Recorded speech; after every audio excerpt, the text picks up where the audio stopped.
Il fait chaud, puis ça va pas s'arranger. Dis Sabine, on peut vraiment rien faire d'autre que s'acheter un climatiseur? Mais justement, Jamy, je vais à la rencontre aujourd'hui de la formidable équipe de Cycloasis qui développe un projet de rafraîchissement écologique. Allez, on y va. Allez, c'est parti, on part à Montarnot, à côté de Montpellier, pour voir ce qu'ils nous ont trouvé pour nous rafraîchir. Go Marcel!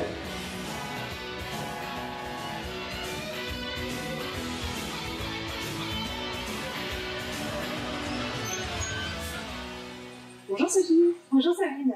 Alors ici, nous nous trouvons à Montarnot, en bordure de Montpellier, pour découvrir ce climatiseur un peu particulier. Oui, effectivement. Ici, on fait une expérience sur le potentiel de rafraîchir un bâtiment avec la végétation. Et cette végétation, on ne l'irrigue pas avec l'eau potable, mais avec l'eau de la douche et des urines. Mais d'où vous est venue cette idée? Bon, avec le changement de climat, nos villes deviennent invivables l'été. Il y a beaucoup de monde qui achète le climatiseur, qui consomme beaucoup d'énergie et ça réchauffe les villes. La climatisation avec toutes ces plantes, comment est-ce que ça fonctionne? Bon, les plantes, ils transpirent. Et l'évaporation des eaux qu'on les donne crée une zone de fraîcheur qui peut être entre 7 et 14 degrés moins que l'extérieur. Et tu sais là, rien qu'avec nos déchets. Incroyable. T'as entendu, Jamy? Eh oui Sabine, les plantes transpirent beaucoup. On appelle cela l'évapotranspiration. Et quand un corps liquide se change en gaz, eh ben ça fait du froid. Si, c'est comme pour le corps humain, on transpire quand on a chaud. C'est exactement ça. Et ce que veut faire Cycloasis, c'est appliquer ce principe sur le bâtiment, une forme de biomimétisme. Mais revenons à nos moutons. Quels sont les flux liquides à l'intérieur de la maison?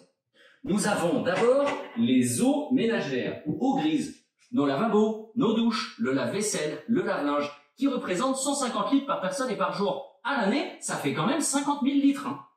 Ensuite, nous avons les eaux de pluie. Ça, c'est si une famille vit avec un petit bâtiment de 100 mètres carrés de toiture et qui peut les récupérer en région méditerranéenne.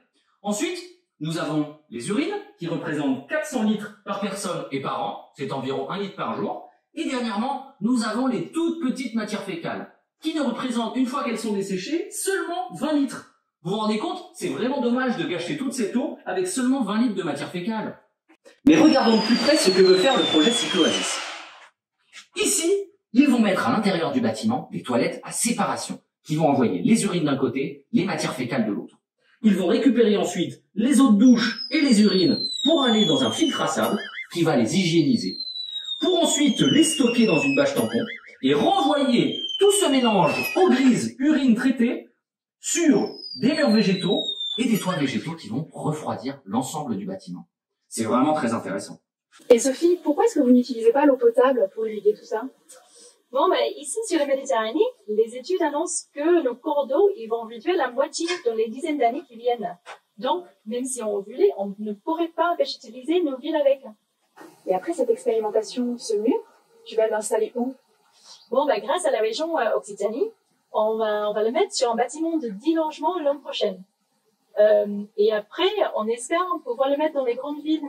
Et ce que je trouve le plus, c'est qu'on utilise nos déchets, nos urines, les eaux de la douche, avec les biodéchets de la cuisine qui font le compost dans un espace qui normalement ne sera pas valorisé. Et tout ça, on nous donne les avantages de rafraîchissement.